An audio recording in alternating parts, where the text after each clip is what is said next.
नमस्ते।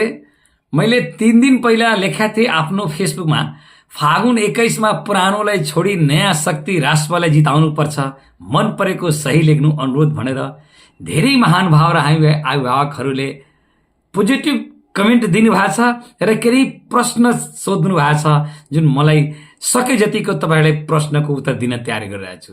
हाम्रा अभिभावक श्री शिवशंकर पटेल सरले लेख्नु भएको छ, राष्ट्रपा के त्यस्तो पार्टी हो जसमा जो पनि हटाउन सक्छ? होइन सर, राष्ट्रपा त्यस्तो पार्टी होइन कि जो पनि हटाउन सक्छ। यहाँमा असल र योग्य नेपाली आमाको पुत्र मात्र हटाउन सक्छ, जसले भ्रष्टाचार गर्न जानेको छैन, जसले जनतालाई झुक्याउन जानेको छैन र जनता र देशको हितको लागि कुनै पनि बेइमानी शैतानी नगरेको व्यक्ति अथवा नगर्नुपर्ने व्यक्ति मात्र हटाउन सक्छ। हाम्रा अभिभावक सचित्रा पोखरेल मेमले लेख्नु भएको छ, यस्तो 5 वटा कारण दिनुस् जसले जनतालाई राष्ट्रपा घण्टी छापमा भोट देवोस्।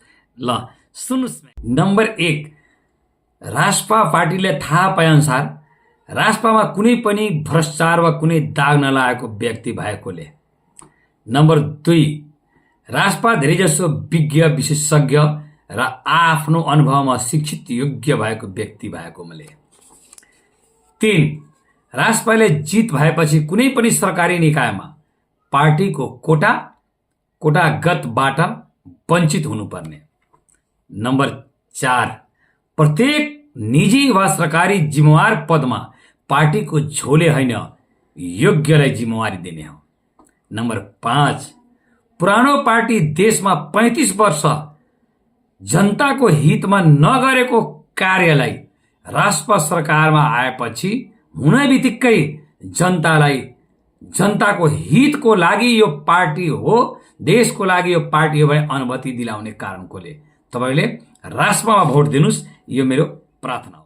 मेरो आदरणीय अभिभावक दाजु पूर्व प्रहरी निरीक्षक श्री जय कृष्ण कुर्मी सरले लेख्नु भएको छ, के को सही एकदम सही हो, त्यसकारण उहाँलाई मेरो सलाम र कांग्रेस एमाले माओवादी अन्य दलभन्दा आजित भएर राष्ट्रपालाई सपोज गर्नुभयो। हाम्रो वन विभागको पूर्व हाकिम साहब श्री शम्भु सिंहले लेख्नु भएको छ, पुरानो पसलेहरूले जनताले ठग्न थालेपछि ग्राहकले नयाँ खुलेको पसलमा एकपटक टेस्ट गरौं।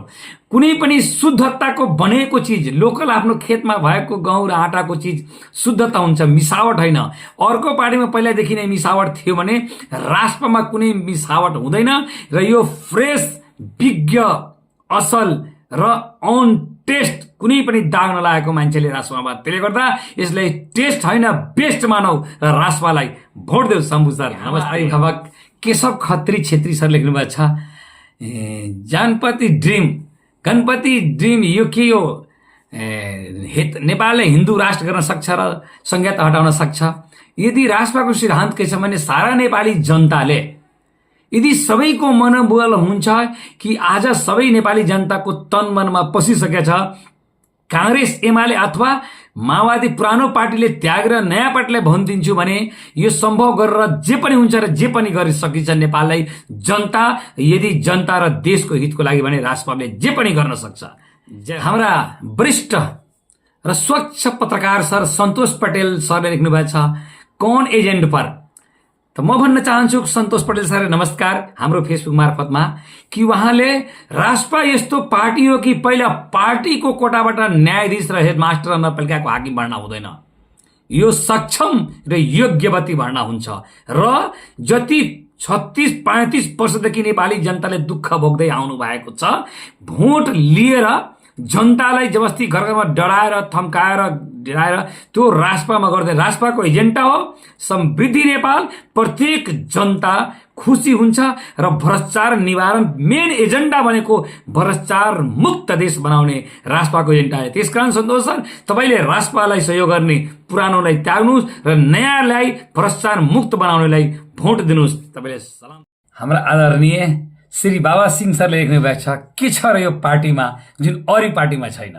त यो पार्टीमा इमानदारिता, स्वच्छता, त्याग र कदर गर्ने सिस्टम छ, तर अरू पार्टीमा सिस्टम छैन, कदर गर्ने सिस्टम छैन।